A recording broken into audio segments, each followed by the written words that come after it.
joining us today. As Patty and I were putting this program together today, we realized we especially wanted to hear from people in our community who we recognize have offered vocal ministry that's been meeting with us over time. So that's part of what we'll do today. We also were just talking this morning about there's a vast quantity of Quaker literature about speaking and meeting. You could spend months just reading the wisdom of the ages. So we also have wisdom among ourselves, and so we'll just be sharing some of that and working together with it. I'm going to start today by talking a little bit about, not about vocal ministry, but about the ministry of listening and the role of people that aren't speaking in that dance of our corporate work together. Then we'll have presentations from the folks, Kathy and Tom, Peter and Maria. Then we're going to show a short Quaker Speak video. Partially, individuals in that video are saying the same thing. What's it like for them to speak in meeting? But we like to hear from people that are outside our circle. We feel that's a good balance. And then we'll have time for conversation and reflections. So that's our plan. And we never start on time, but we will aim to end by 2. So I want to, one of the reasons I said to Patty, I really wanted to talk a little bit about listening is I am not someone that speaks in meeting, hardly ever, maybe once a decade. And it really has made me over time think about, so what am I doing? What is the listener's role?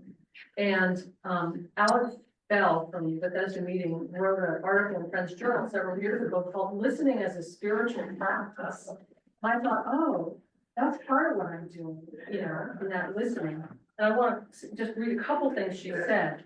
And also mention that in the resources that we listed in silent announcements, the entire, I don't know what month in 2022, Friends Journal issue was on vocal ministry, but it's got other pieces to it. So there's some good resources there.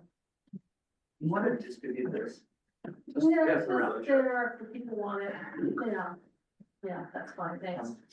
So she says, among other things, although most of us rarely speak, we are all listeners. No one would give a message into an empty room. Vocal ministry involves everyone present. Although the Spirit creates the message and the speaker provides the words, the vocal part, it is the audience which transforms those words into ministry.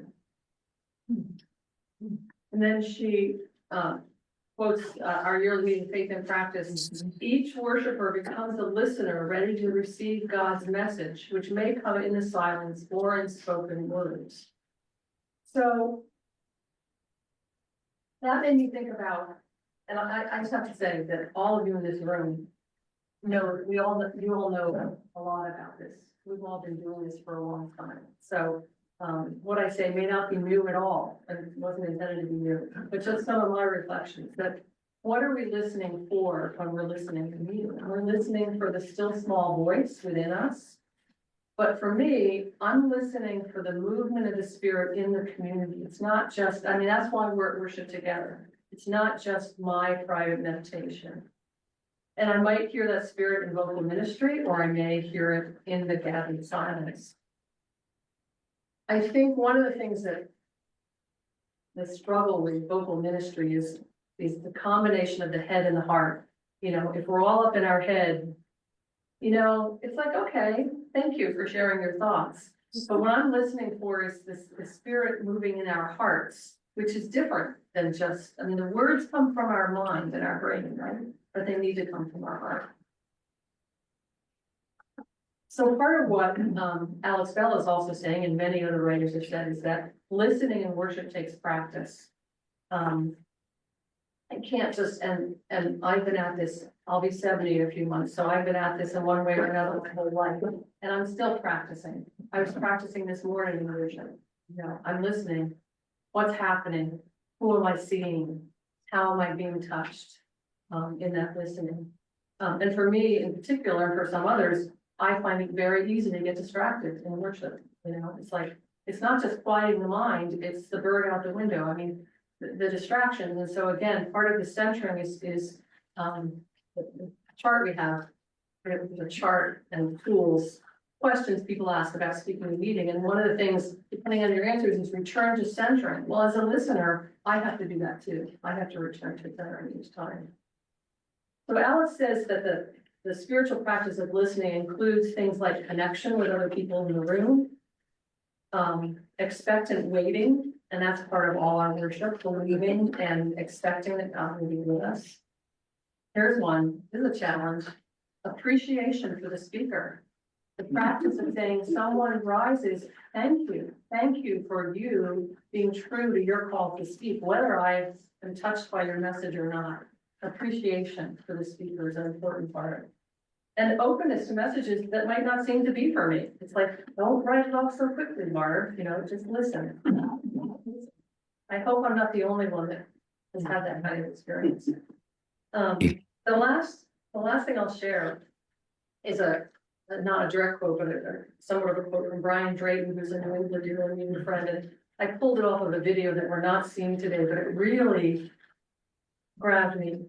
He said when he's listening in meeting, he's not listening for the content or the rhetorical skill, how talented a speaker is, but he's listening at the root of this message. At the root of this message, he's listening for the love of God. And then that's at the root of all of what it's the foundation of our worship together, is expressing and hearing and partaking in the love of God. Which is, again, it's like shifting the framework. It's like, I'm listening to the words, but I'm not listening for the words. I'm listening for the spirit and for the love of God. And that's just a little bit about listening. We could do a whole session on listening. But I'm going to turn over to Patti and our speakers on speaking. That was really helpful. But really listen. Yeah, I'm really glad to do. Because we ask people to talk about what it's like to speak in vocal ministry, and there's no point in speaking if we haven't prepared ourselves to listen. And it's like, they go together, so thanks a lot.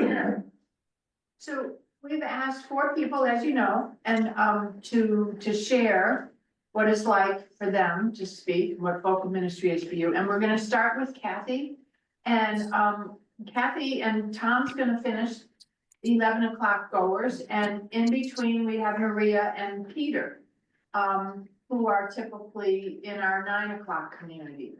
So we thought that would be a nice way to balance you all together. Kathy, do you want to start? Sure. And people on Zoom, please wave or holler if you have any issues hearing. Kathy's right next to the L, so she'd be fine, but let us know. Should I go down there? No, that's a better place. You can stay right there. They have you full face right there. They got the whole thing. Okay. Well, now that you're sitting back, they can't see you. Well, when she But starts to talk. Oh, when you start to talk, right? She starts to talk. it's gonna- Yeah, I will find you, right. I will find you. Right. Thank you. So if you can just have the rug. You can go You where want me to go over there? No, You no. can stay there. Stay where you are. You're fine. Okay. If you know me, you know I'm an extrovert. And I come from both sides of my family. There were a lot of storytellers. My parents grew up in rural Virginia. They listened to the news on a radio growing up. And community was everything. My father came from a very large family. My mother came from a very small family. But I grew up with stories being told. They were funny, they were instructive, and everybody listened. I never come to meeting intending to speak. But as I'm meditating in silence, an idea sort of bubbles up. Some of you may be old enough to remember Christmas lights that were bubbles. Some of you, and they just bubbled. And that's what it feels like to me. So a message starts bubbling inside me. And then I have to evaluate. Is this something that I just keep inside? Or could someone here benefit from this message that is forming inside me? And if I feel that it would be helpful to others, that's my motivation to stand up and deliver a message. I am not a gifted public speaker. But before I start to deliver the message, I have some idea as to how I want to choose the words for the greatest impact. As you know, sometimes I get very emotional. That's just me.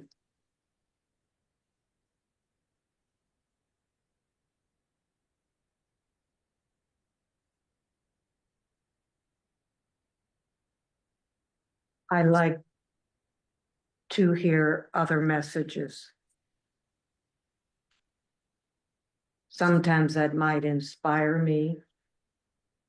Or if I hear something similar to what I am choosing to say, I will remain seated.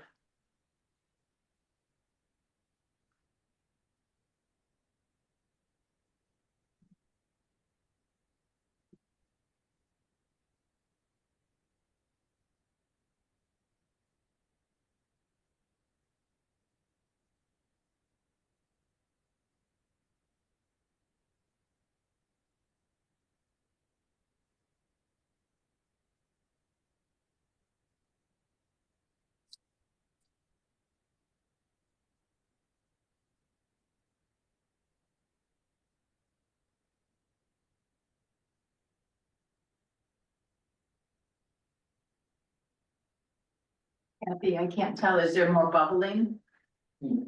No, that's basically the essence of what I feel when I'm in meeting. And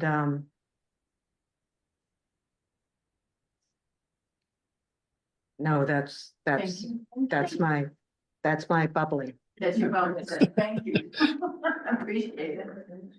Yeah. Peter? Peter, do you want to unmute yourself and share from your experience?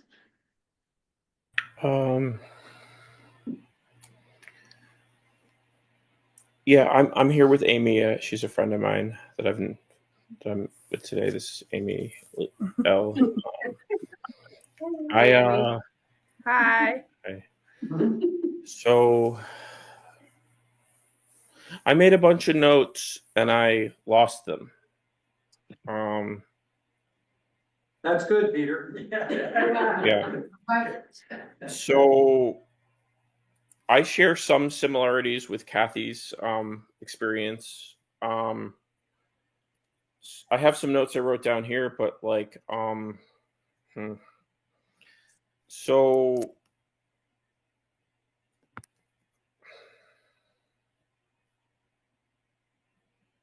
I'm not sure to get into my history with the meeting and Quakerism. I didn't even realize Quakerism was a religion. I didn't realize it was customary to stand up when you gave messages at first. The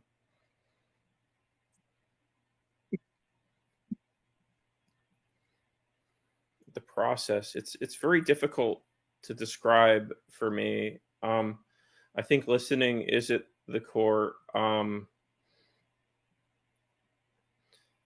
I try to if something is coming up through me, I try to let it clarify and examine it for a little bit, because something that I've come to in my philosophy through Quakerism and otherwise is that, or it's just kind of a fact about me, is that I interrogate all actions.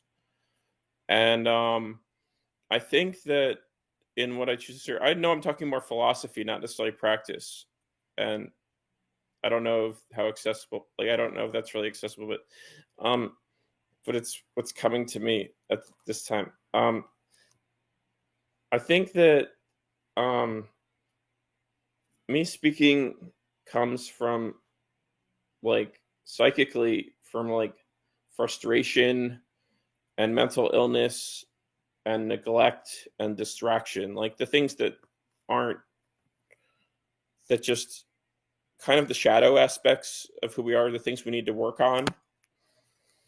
And then I think I know this is rather grandiose. I'm just trying to have some kind of metaphorical vision of some kind, and it's kind of lofty. I'm a little manic today, or have been in the last number of days. It's just like maybe connecting to the golden thread of history, like getting. But it is mostly listening. And the chart that was displayed in the meeting house has been helpful too, like the process for if you are to speak in meeting, like examining the different parts. Is this for me? Is this politics, what have you? Or is this like the news in the world, geopolitics? Or is this... I have more to say, but it's not really clarifying. That's my best shot at it, really. Thank you, Peter. I always learn from you, no matter what, and thanks for offering what you have. Truly. Now we'll go on to Maria. Okay. I feel like I should stand up. Okay. You're stand up and stare here. But, yeah, thank you, Patty, and I really appreciated the guiding questions. Can people hear me? I can. That's easier. Okay, I really appreciate the guiding questions. Those were wonderful, helpful questions, that went right to kind of the process and all the decisions that you kind of have to make, or I make when I'm deciding about local ministry. One is, number one, what happens for you? I'm going to definitely use my notes. What happens for you when you speak out of the silence? But first, I'll go into the meeting like I could relate to everything that has been said so far, and I want to settle in, and I want to get a sense of everybody instead of just hunkering down in my own little settling in, and try to put my feelers out to sense and be grateful and joyful that everyone is there, and when someone walks in, of course, my heart, oh, it's so great, and but I'll start with settling in as much as possible, and let's see, and what will happen is I'll often feel like sort of a blob of light with words attached to it is passing through me, and this leaves this little touch of divine in its wake, and the touch of the divine is pure grace, and I feel like every time this happens, it pushes me on my journey to getting closer and closer to God. I feel healing and changing, and sometimes it's just joy, and all those things are so new for a person who has a history of depression. It's just like, wow, this is the best healing medicine. And then sometimes my head can feel doubt and concern as to what people thought about the message. Sometimes someone will say, I could tell your heart was in that. And I'm like, oh, it didn't speak to their condition. It's really nice. And, but is this why sometimes you offer, is the second question, is something will come to me, just a sense of something, and it will have a distinctiveness about it. It'll just be a little different, and be kind of noticeable. And what I will do is wait, like I was hearing earlier, and to see if it will get stronger and more clear. And then I try to find words for it, and generally I'll put out there to the light or God, and I will say, ask for clarity as to whether I should say it, and for a clear sign, like maybe a hawk will call or something. And if it keeps getting stronger, it'll start cracking around in my head, and And it's all I can think about, and it's really obnoxious, and I can't make it stop. That's a sign to me that I should say it, and after I say it, it's like, whoo, like, I had one time, it was, when the quarterly meeting was here, I got this crashing, say this about the quarterly meeting, like, I don't know about quarterly meeting, and, I was like, I can see that, it's rude. And then I finally, it wouldn't go away, and I found a more affirmative way to say it, and then it's like, okay, it's out there, whatever, and, so there was that, and, let's see, it says why you don't. If it's not any of that, it's probably just what George Fox called bread for home, and when something comes up, I consider, is this just bread for home? And it probably won't be crashing around relentlessly, it'll just be for me, and I think vocal ministry is for somebody in that meeting or everybody in the meeting, and I don't wanna just be stuff that's about me. I will be maybe a little more relaxed in a tiny meeting, like maybe at the end, I'll just say, oh, I felt God's love today, it was so awesome, and, I figured that's always good. And how you know and don't know if there's something to offer, well, I don't feel like I always know, this is one of those sort of Quaker things where it's like, oh, and if it isn't super clear, I feel good about not saying anything. I'm, like I said, more likely to say compelling things in just small or less compelling things in small informal meeting. And, blockages may include, just having trouble focusing, settling in. I might be mentally or emotionally preoccupied with something. And just in general, I am absolutely frustrated with being a human being in a physical body because there's so much more, I can't reach it, and always trying to figure out how to get past that and into the zone, the cosmic divine internet, and get closer and be one with God and get enlightenment and all that stuff. And so I am absolutely working on that, and I view Quakerism, sitting in the light, as a practice that will help get me there, and it truly does. Every shot of that I get, I know I'm getting closer and closer, and so sometimes it just feels like the pure light of eternity when I'm in there. It'll be just, I get connected, and generally there's really nothing to say there except, oh, love, God's love, and joy, and all that. And then sometimes actually biblical phrases will come to me, be like, walk by the valley of the shadow of death, go on. And not long. I never have anything really long to say because I don't have that good of a memory. But let's see, other times, and probably more often, it's from actually the graveyard spirits. And even in a tiny meeting, it feels full of spirits, and so they're definitely there. And my impression is that they mostly work energetically with people. I feel them in there, and I can tell they're working to help us. You have skin in this game, so to speak. And like they have things they would like to say sometimes, maybe specific guidance for individual needs, and sometimes I think that's what the say this comes through sometimes. And I have to say the graveyard spirits are amazing. They are very much in the light at this point, and a tremendous resource for the meeting. I feel I'm just so happy to be here with Quakers who are passed on and also here. So that's all I had to say. Thank you. Wow.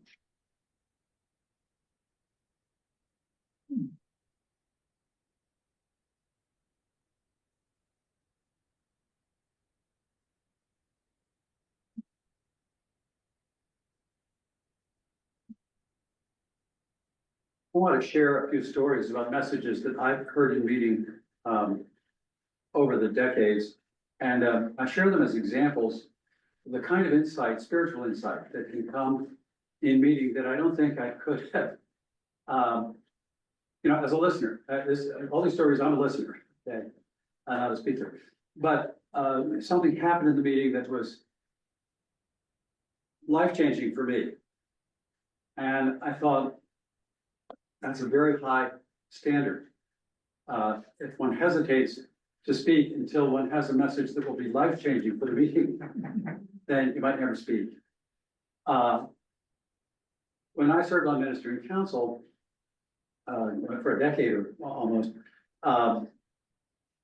occasionally we had to meet with a friend to talk about perhaps that friend could raise the threshold of readiness to share a message. That perhaps the threshold was set too low for them to have an idea which they would share. And these people speaking too often, you know, or at too great a length. And so where's the bar? You know, how much spiritual, let's say, oomph, you know, I mean, energy is required for one to feel ready to speak. And that was a helpful image for me because of my history, I have no difficulty speaking in front of a group. So in a way, I need to set the bar pretty high. Because there's not that inbuilt personal anxiety about speaking in front of a group. And so I try to do that, to set the bar high. But again, also setting the bar high, partly made possible by having stories of truly deeply spiritually moving messages that I've heard. So permit me to share a couple of those stories. The first one is John Wesky was a physics professor at University of Maryland. He had come to the United States at the end of World War II. He'd been involved in the V2 rocket program for the German war effort. Those of us who knew him will remember him as a truly deeply inspired person in our media community and a person who occasionally spoke with really deep insights for us all. One time in meeting, fairly early in the worship period, a person stood and shared a message that was intensely political about the Shah of Iran and the obligation that the United States support the Shah of Iran, who had been our ally. The person was married to a person who sold the Encyclopedia Britannica, and part of the message was, if you read about the Shah of Iran in the Encyclopedia Britannica, which is the best reference anyone could have in their home, you would learn that he had supported the education of women, he had built schools and hospitals, and no better ally exists for the Shah of Iran. This was a time in 1978, the Iranian revolution was underway. The Shah of Iran needed medical surgery that was not available in Iran. Would we accept it here? There was debate about that.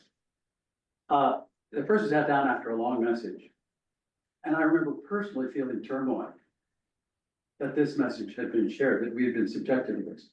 And there was about 20 minutes of silence. And John Wesky stood up and he told a story about a train trip that he had taken overnight in Europe long ago. And there was a transfer from one train to another in the middle of the night. And when he got to the station and to make the transfer, the second train had been delayed. And there was going to be a 2-hour wait in the middle of the night. And he was upset about that. But he found in the station, there was a room called the waiting room. And it wasn't on the way to anywhere. It just had a single door and a space where people could wait. And he said, I sensed that, he said, I waited there for 2 hours, wakeful the whole time. And it was just what I needed at this point in my journey. And I sensed that today the meeting is waiting. And it's just what we should be doing. Everyone was feeling turmoil about the message we heard, and it flowed right away. As he said, we're waiting. And that's better sometimes than respond, was really the message I got. At the moment, I thought, I'll never forget this. A deep spiritual insight.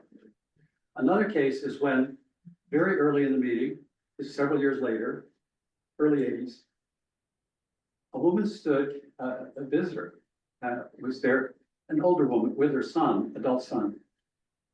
And she stood about 5 minutes in, which is a disruptive, for us already. And she said, I need help. I need your help. And she was clearly emotionally overwrought. And she sat down. And she stood up about 30 seconds later and she said, will anyone help me? And then she walked out, and her son walked out. And we heard the car start and drive away. And we sat in silence. After a while, Barry Morley stood up and he said, this woman needed our help. But she violated our program. We call ourselves unprogrammed friends, but we have a program.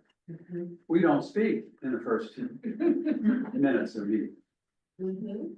And we believe that the response to someone who needs help is to sit in silence with them, to be available as listeners.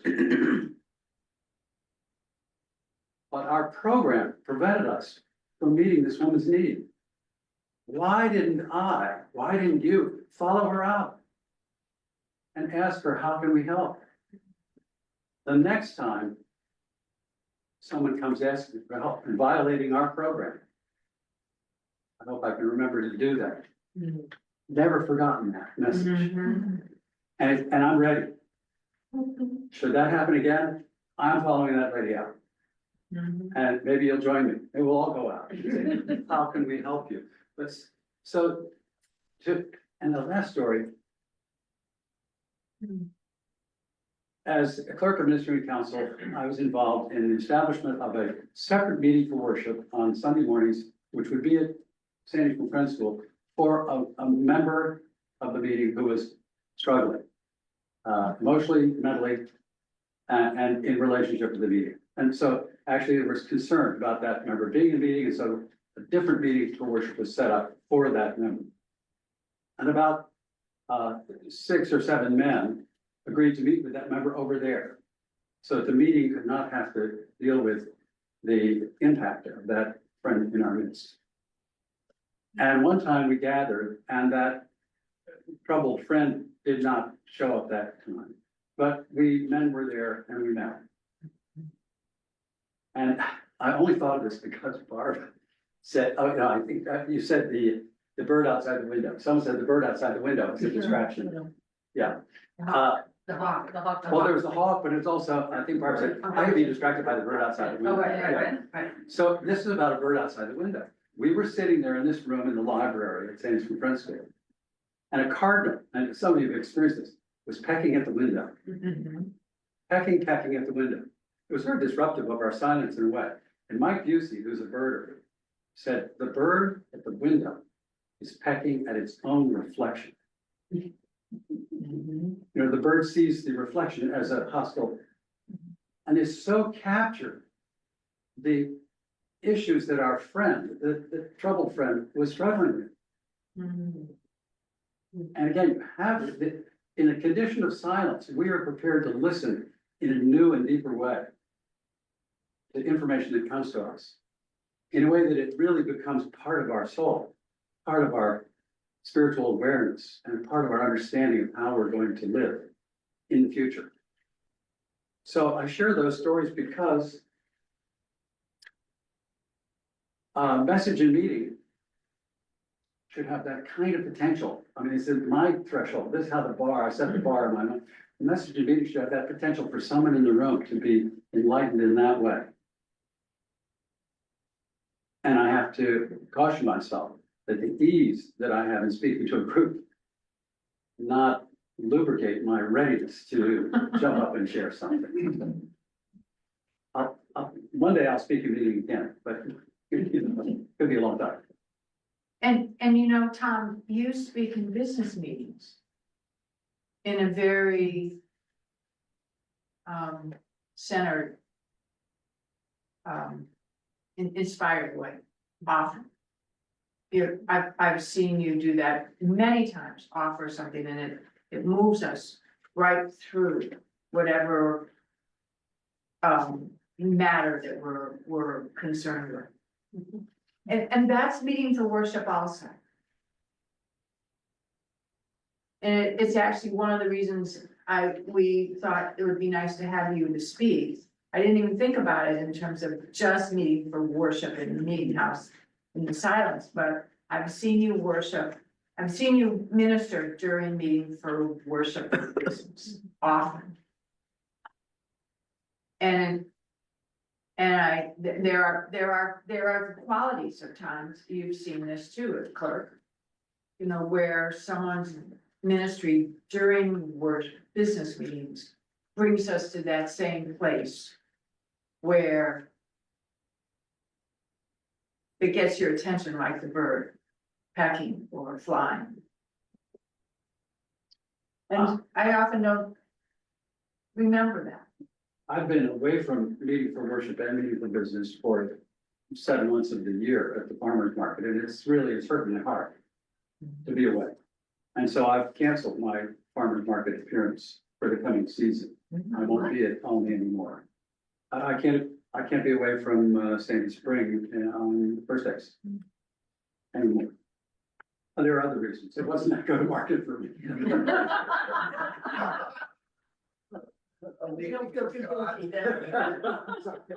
honest. Yeah, But the combination was Yeah. not working. Yeah. The cost benefit, let's put it that way. Yeah. Patty spoke my mind. So Tom, the next business meeting, don't set your bar too high. Coming up next week, isn't it? The first of February? Nothing on the agenda.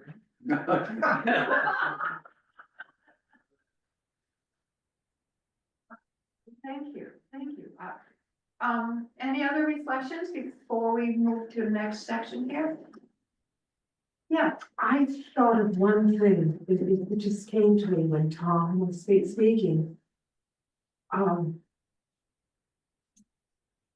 think we're hoping that all of our life that we are wanting to be guided by the Holy Spirit and speaking from that place every minute, every second. And meeting for worship is something special.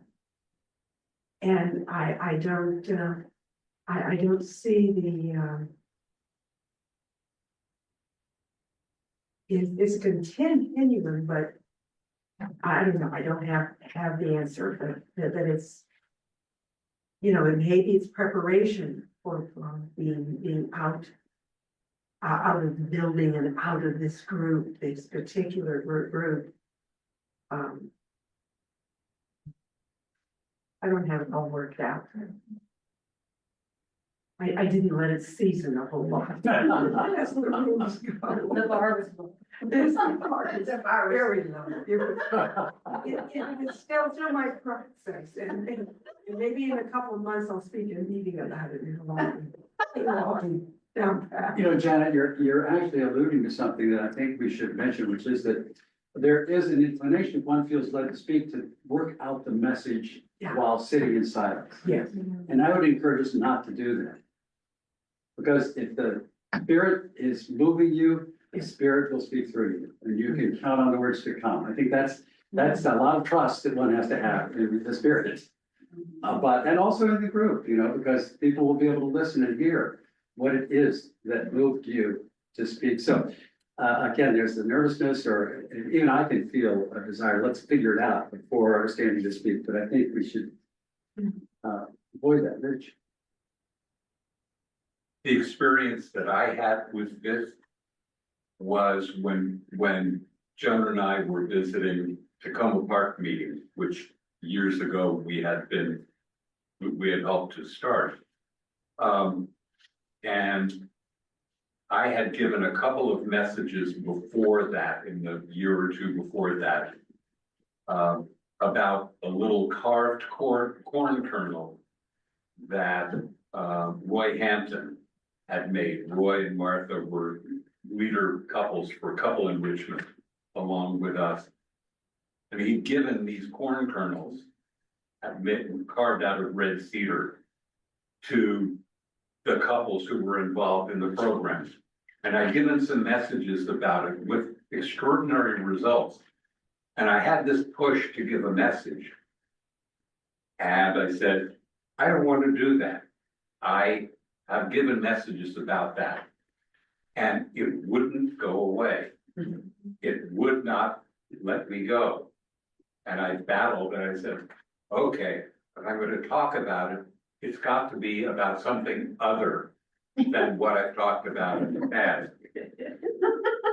And so So I stood up and I said, Roy has carved these corn kernels and given them to us. And what these represent is our connections with one another as well as with Roy.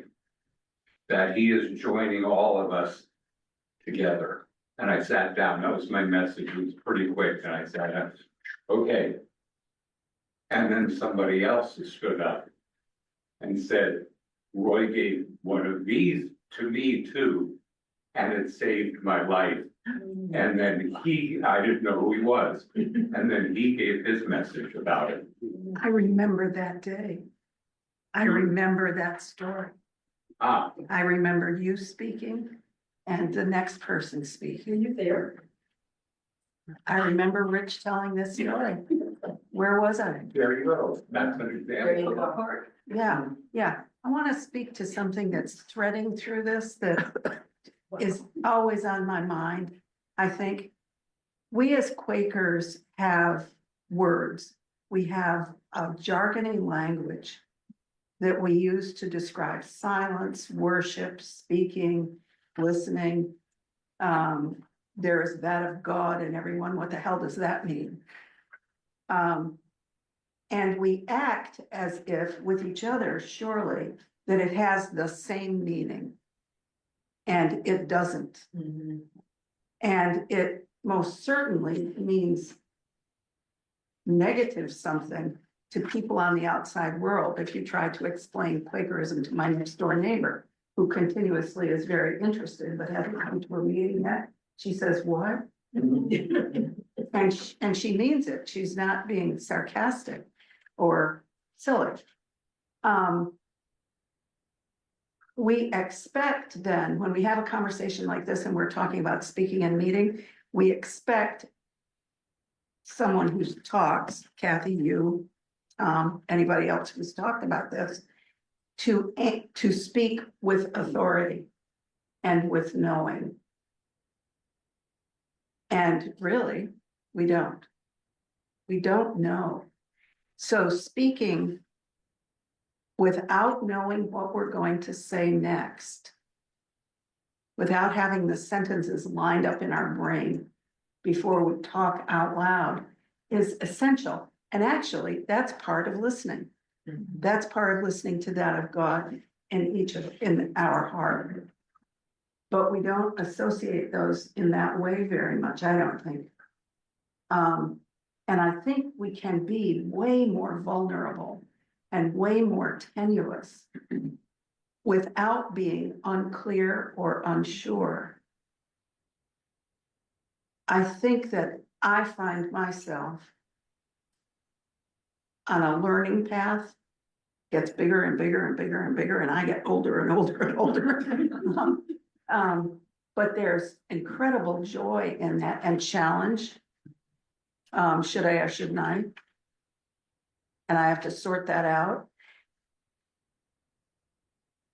And by having permission, if you will, to speak out loud or not, what a gift there is in that. For strength.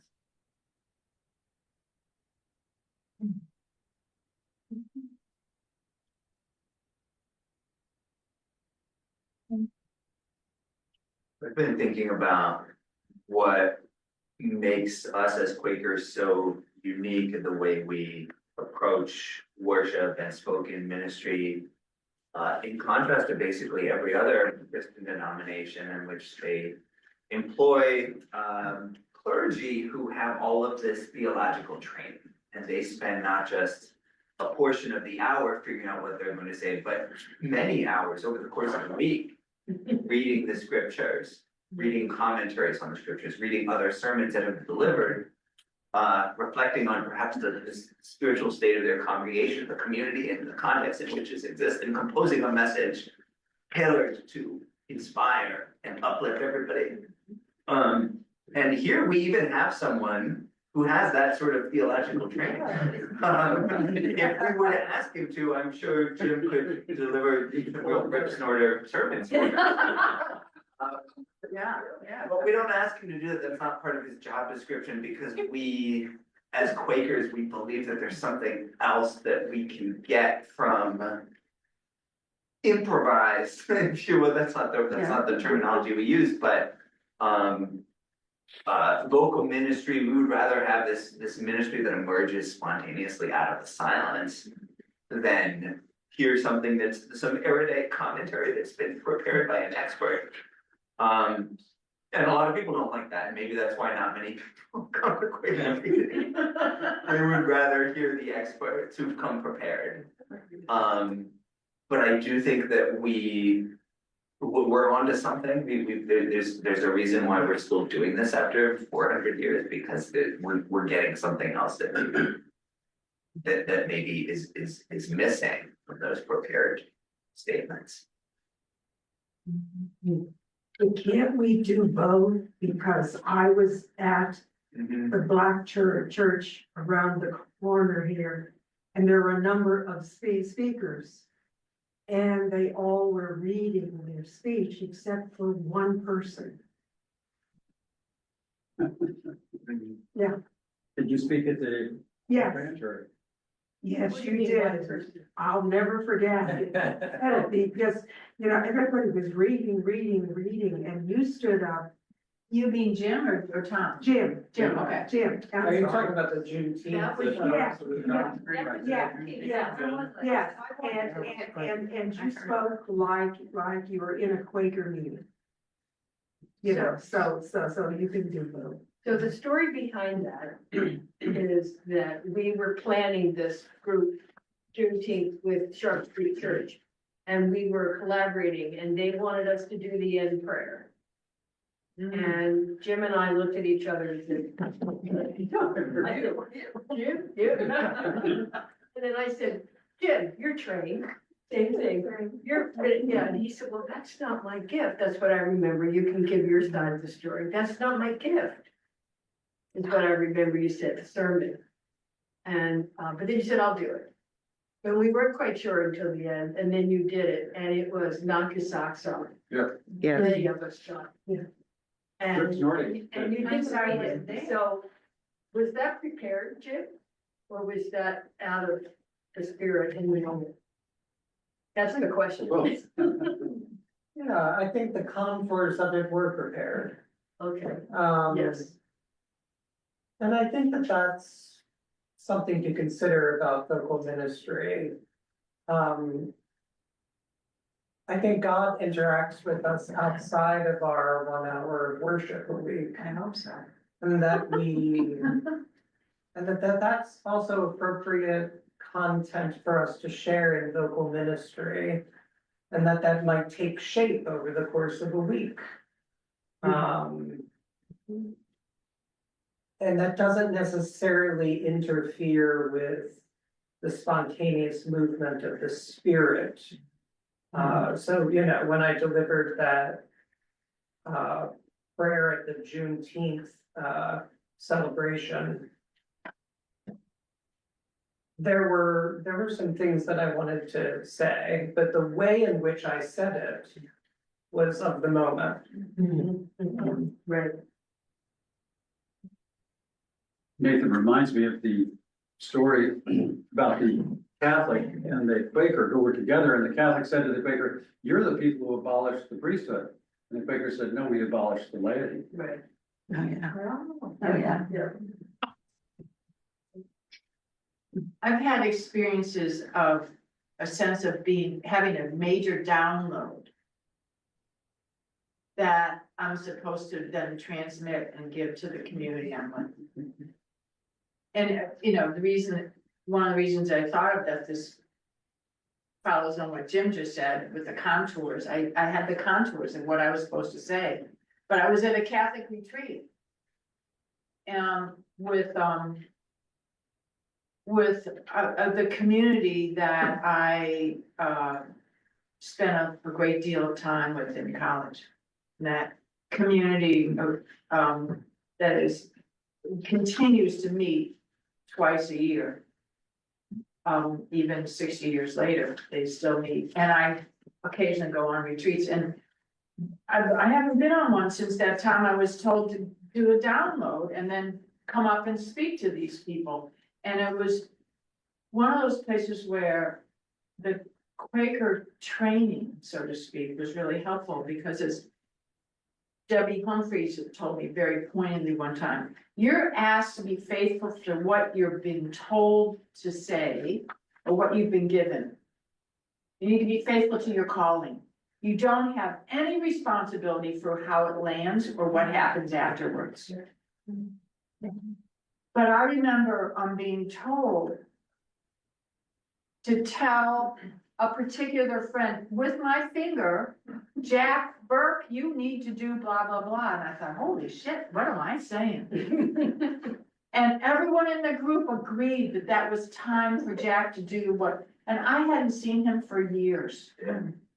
And it was amazing kind of process of trusting what you're given and being faithful to it. You know, that's not the kind of thing that we do here. But one of the things I was gonna offer in a discussions, I guess we're discussing, was an article in Friends Journal by Christopher Salmon, who talked about vocal ministry. The power of vocal ministry is enriched by a radical openness in the community itself. And if the community is willing to trust and be open and to allow and to be grateful and to interact with the messages, then the speaker of the message can be more faithful in delivering what there is to deliver. It's almost like if the community doesn't trust, then anything the speaker is given, if I'm asked to say something, but there's no trust there, I'm gonna tone it down. And so there was a real clear discussion about the relationship between the health of the community as a community and the health of vocal ministry. And that the community needs to do its work with the bumps and the bruises of community life in order for vocal ministry to thrive. It's not the other way around. In this article, Christopher Salmon, I guess he goes by Chris, right? Chris, yes, goes, and he was talking about how he'd been asked to come to meetings that were struggling with vocal ministry and that there wasn't a lot of vocal ministry and would you come and help us figure it out? And when he went there, he found that the community itself was struggling. He said, it's not like you can fix local ministry before you fix the community. The community, it's the other way around. And when we're open and we are prepared for worship during the week, we do our own spiritual practices. The ground is already fertile when you walk into worship. Then it allows us to, we've let go of some of our own little tits and tats between ourselves and our little short list of things we need to do so that we're then freer to listen to the message of the Spirit and to let God's word be available. And if we don't prepare ourselves and if we haven't worked out relationship stuff, then the gathering in by the Spirit's not as fruitful. I mean, it's like worship is the harvest of our spiritual practices. And it's we do the work among ourselves individually and among ourselves throughout the rest of the time before we just get to worship. And so anyway, it was powerful to me to think about the relationship between vocal ministry and community dynamics. That the listening is not, if we don't have the culture of real open listening, then we're not going to have the vocal ministry.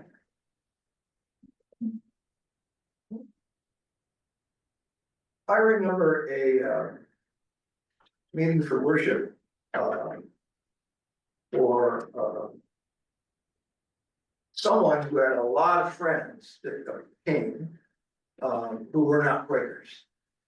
And I remember there was a very kind of a structured, gentle leading by the clerk of that event. Kind of a creative way to open the meeting for worship with people who weren't familiar with Quaker gatherings. And I think it was Wendy who was the clerk or the welcomer, and she had a certain way of being flexible about how it would open, know that people would be coming late and all this sort of thing. And so it was a little bit different than that is part of our practices, you know. And so what we're just discussing now, just remind me of that situation. I thought I was pleased with how it was going, but there was some criticism by people in our meeting of her for that particular style of clerking, you know, that meeting. And so that was a, you know, for me, I was like, what? Kind of a moment where, wait, are we solidifying? We got certain ways of doing things and we're stuck there, or are we open? Are we open? And I think some of us just are a little bit, this is the way it should be. And I don't think that makes for a safe environment for a ministry. I had something to share. I started in a smaller meeting, and after the meeting, we would say our names in the circle, and then what came up for us that might not quite have risen to the level of sharing during the meeting for worship, and it made us all a lot closer. All of a sudden, we understood our fellow friends so much better, and it was massively helpful for community and just how much closer we felt and how we knew each other so much better and could relate. It was really beautiful. I know it's probably too big to do that, but it was really helpful. It's sometimes called afterthoughts. Yeah. Heard that. Yeah. term. Well, sometimes I'll ask the meeting, anything that didn't rise to the level or, and right. And that means we could go on much longer past the hour. That's the other thing. Yeah. Years ago, I went to I went to an FUM gathering and I was talking to the wife of a pastor of a French church out in the Midwest. And I asked her, how does your meeting go?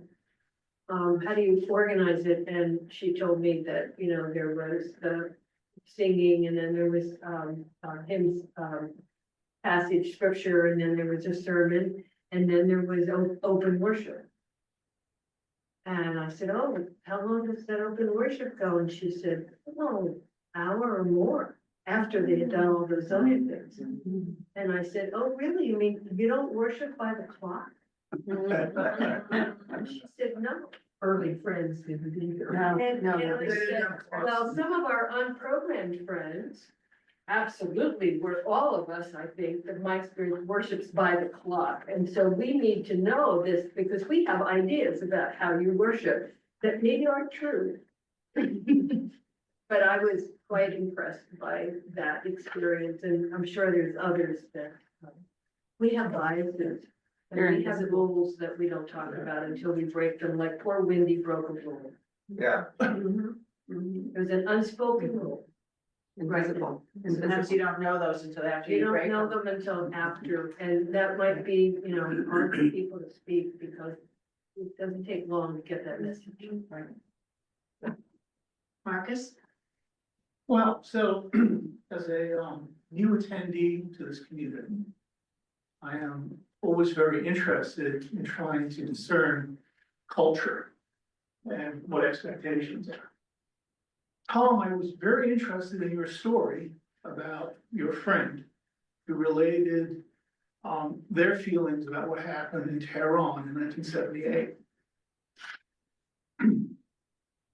Someone who's evacuated from Tehran 3 days after the start of martial law in September, and someone whose parents were evacuated on Christmas Eve along with siblings on the last commercial flight from Tehran out. um. My parents, especially my mother, had very strong emotions, political as well as emotional about the whole situation.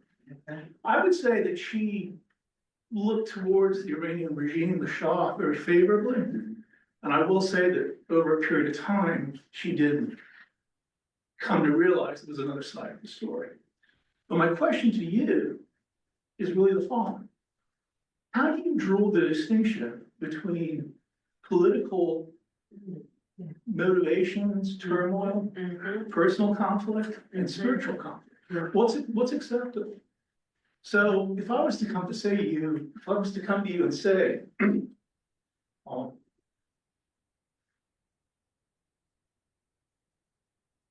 I witnessed something terrible, and would you help me?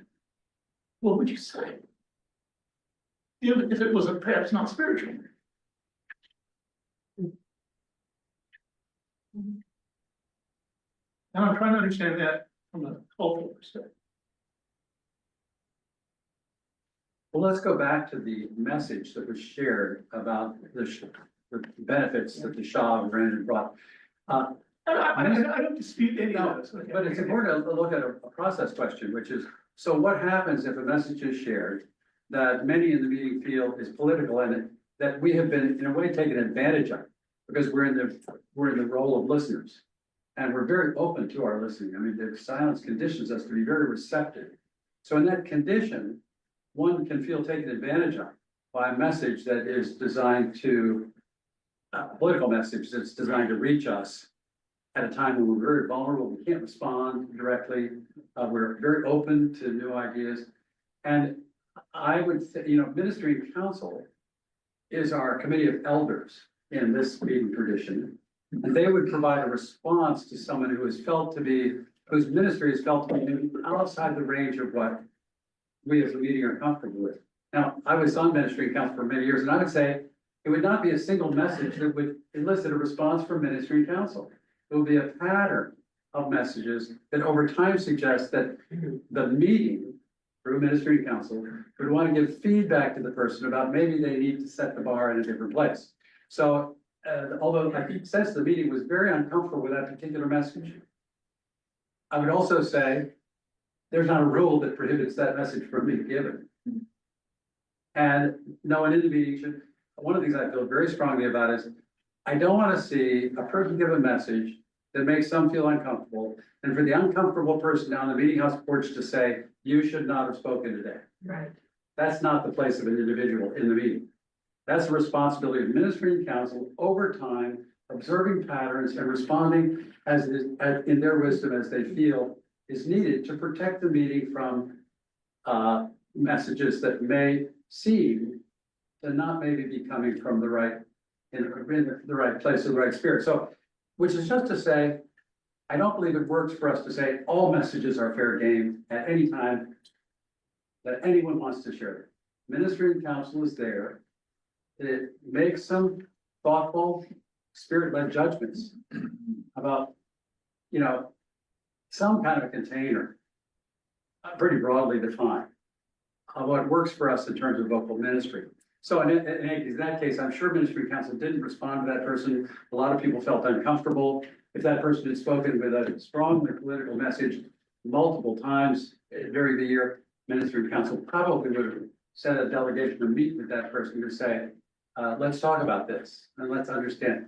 I remember a case in which my uncle, I learned about this as a teenager. My uncle spoke to an 18-year-old member of the meeting, Jimmy Ligon, and my uncle spoke to him on the meeting house porch, and he said, "You're 18, you're not welcome to speak in the meeting." And Jimmy Ligon never showed up again. Good. And it was Good. it was kind of, I was probably 14 at the time, Jimmy was older than me, but even then, it was kind of a dagger in my heart that my uncle would have, he lived alone, he had strong feelings about the meeting history and traditions, and he actually was not very outspoken meeting member, he was just always here. He was the postmaster in Ashton. And I thought that was just so wrong. At age 14, I knew that was so wrong for him to speak to Jimmy Ligon in that way. And so we have protocol for taking care of our meeting for worship. And it's been the student council has that responsibility with its changing membership. And I trust them to think these things through and to exercise caution to not quash the spirit in our midst. There is another way to address it, which doesn't rely on one of our committees. I remember at Friends Meeting of Washington years ago, there was a pastor who showed up with his Bible and would stand up during meeting for worship and read Bible passages. And it went on for more than once. It was, we came to, oh, I wonder if the pastor will be here. And what happened when he began to read, as I recall, is that members of the meeting would stand up and just witness against it. So there is, and I have seen it here in meetings for businesses when somebody seems to be veering off of some kind of line of conduct which we say is important for us to adhere to. Somebody will go off on a tangent on a message, and one person will stand up and then another person will stand up, and at some point the speaker looks around and realizes that folks are standing and will get quiet and sit down. But that is an organic thing that happens in a meeting for worship, where the meeting says, this is interfering with us being able to listen to one another with trust. Yeah, two thoughts here. And one on this very subject is, that we're in a pretty intense political period where today, and throughout our conversations all week long, people have issues of public policy and social justice and environmental protection, and immigration, everything is weighing them down. So sort of as a matter of part of our culture, we'll hear more about this next week, I guess, the meeting for business, but Catherine and I, Rich, are, have reached out to a group, 8 or 10 groups in the meeting, committees and liaisons in the meeting who pay a special attention to these matters and how we're looking at spectrum Quakerism, and trying to get them to come together once a month to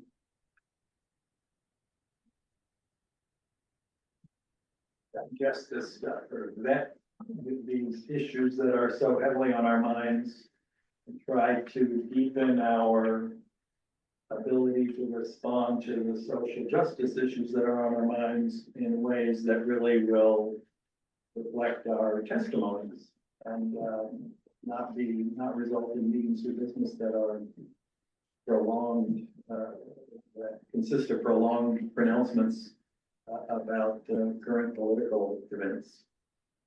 I guess we can call them social justice or public affairs or whatever, but they're just plain old political events, I think, for most of us.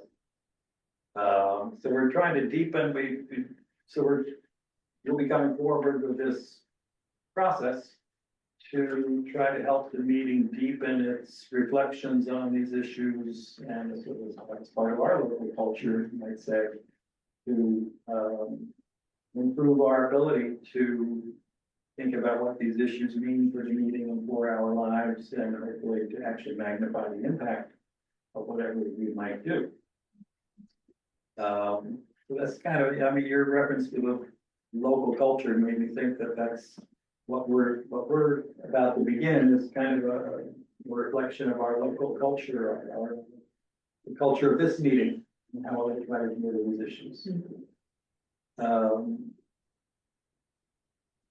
But second, I think several people, have spoken about preparing for meeting for worship, and coming with prepared and with an open mind I just wonder, if people can say a little bit more about how they prepare, because we're all kind of heady people around the circle, I feel like. So my hunch is a lot of us prepare by reading newspaper, reading other, spiritual writings. And how can we do that without getting too caught up in our own minds and, coming with a spirit of openness rather than overly preparedness?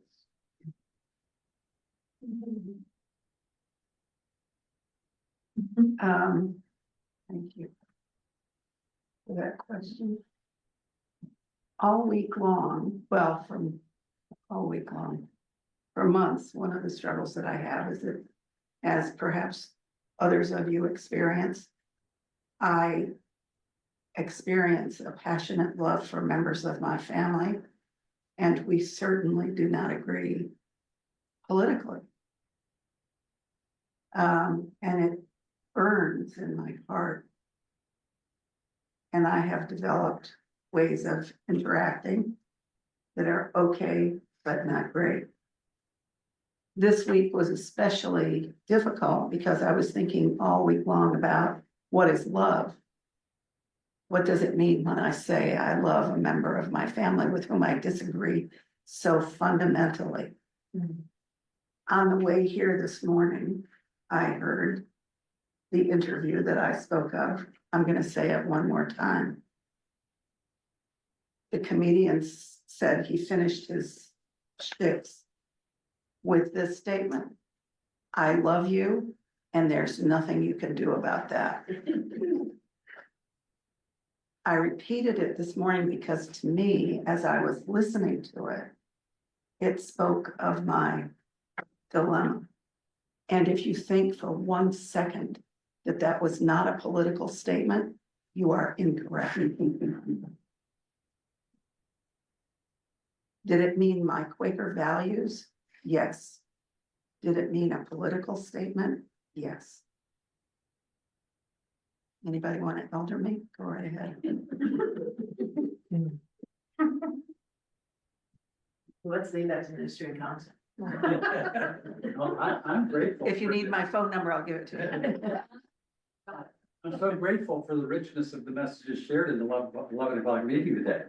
And it reminded me of our kind of both and quality that we have rather than the either or quality. I mean, we had both and happening in the meeting. And it's not as if I agree with this message, I disagree with that message. The whole thing is kind of gestalt that creates a rich and complex picture, politically, spiritually, and emotionally for us. And that's kind of the beauty of it.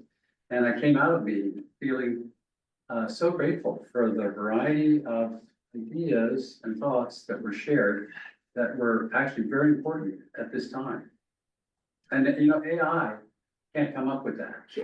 That's a human. Because the messages are from the heart. Yeah, And the spirit. And that you're not gonna program. Right. I just want to say one thing, going back to what Marcus shared, or kind of comes to me from part of it shared, which is this discernment about, is it spiritual or emotional or political, or does that even matter? Because if I start doing that, then I'm judging. And for me, that's one of those spiritual practices to set aside the judgment in everyday life, and certainly in for worship, because it may be all those things, spiritual, political, emotional, but am I hearing the love of God underneath it? Yeah. Suspend the critic.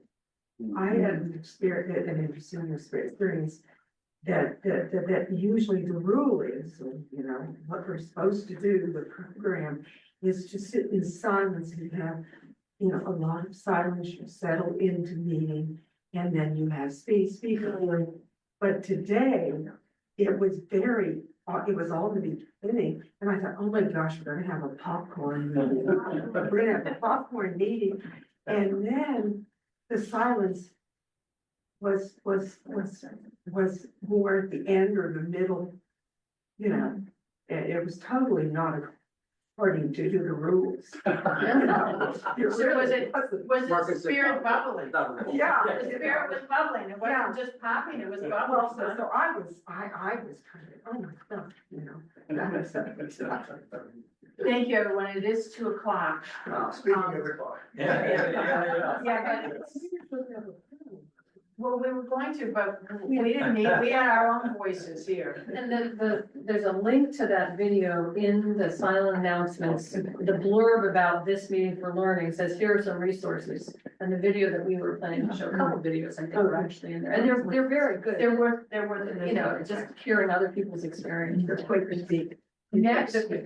Next month, on the first day, we are going, their topic is corporate discernment, Quaker process. Quaker processing And business.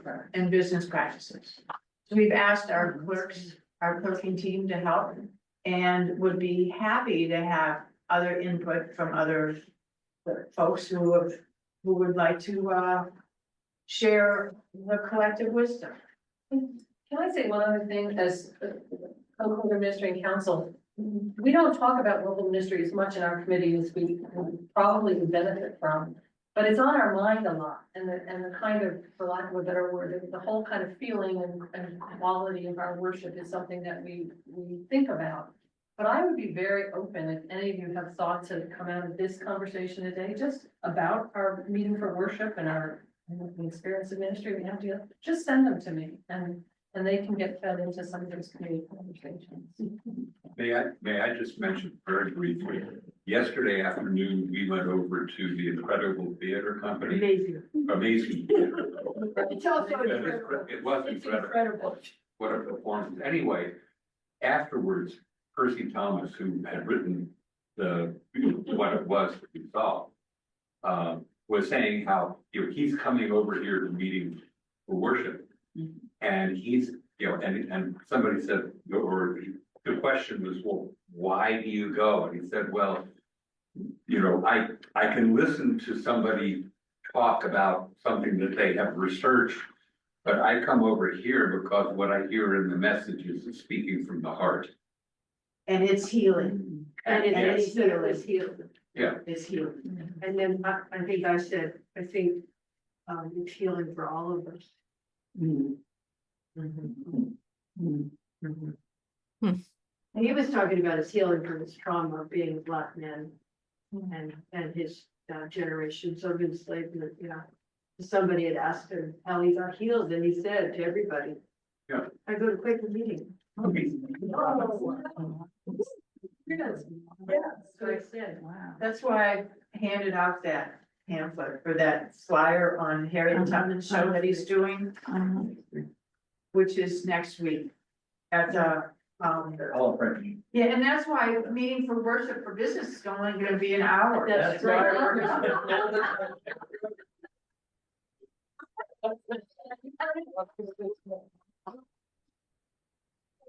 At Olive Branch this morning, and even though they don't do silent worship, there was "Be still and know that I'm God" that was said.